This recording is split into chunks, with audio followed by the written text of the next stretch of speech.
একটু বললো যে আজকে সকাল 8টা থেকে আসলে মাদক দ্রব্য অধিদপ্তরের একটা গোয়েন্দা টিম এবং আমাদের লবণচড়ার নিয়মিত টিম আমাদের লবণচড়া নিষ্কামে এলাকায় চেকপোস্টে কার্যক্রম করছিল। তো কার্যক্রম চলাকালীন প্রথমে দুজনের কাছ থেকে কিছু মাদক উদ্ধার করে এবং পরবর্তীতে আরেকটি বাস ইমাদ বাস থেকে চেক করাকালীন একজন মহিলাকে সন্দেহভাজন একজন মহিলাকে আটক করা হয়। তার কাছ থেকে আমরা 5টি বিদেশি অস্ত্র, এর মধ্যে 2টি হচ্ছে রিভলভার এবং 3টি পিস্তল এবং 96 রাউন্ড গুলি উদ্ধার করি।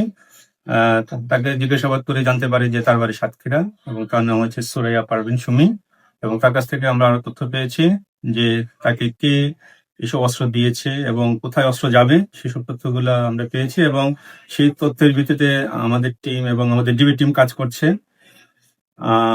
এবং আপনারা জানেন যে এই রুটে বেশ কিছুদিন যাবতীয় এভাবে ইন্ডিয়া থেকে বেশ কিছু অস্ত্র আমাদের সাতক্ষীরা খুলনা হয়ে ঢাকায় যাচ্ছে। তো আমরা এই অস্ত্র ব্যবসার সঙ্গে কারা কারা জড়িত আমরা ইনশাল্লাহ এদেরকে বের করে আইনের আওতায় আনবো। এই অস্ত্র কোথায় যাইতো আর কি?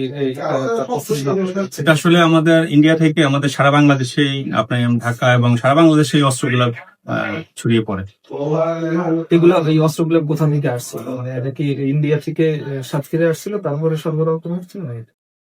আমরা সেগুলা যাচাই করছি, তবে প্রাইমারি ভাবে আমরা জানতে পেরেছি এগুলা ওপার থেকে ইন্ডিয়া থেকে এসেছে এবং আমাদের দেশে এগুলা বিভিন্ন ধরনের নাশকতামূলক কাজে সন্ত্রাসমূলক কাজে ব্যবহার।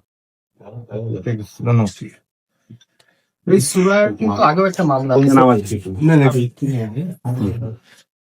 আইজুল ভাই মনে হয় লাগবে। আইজুল ভাই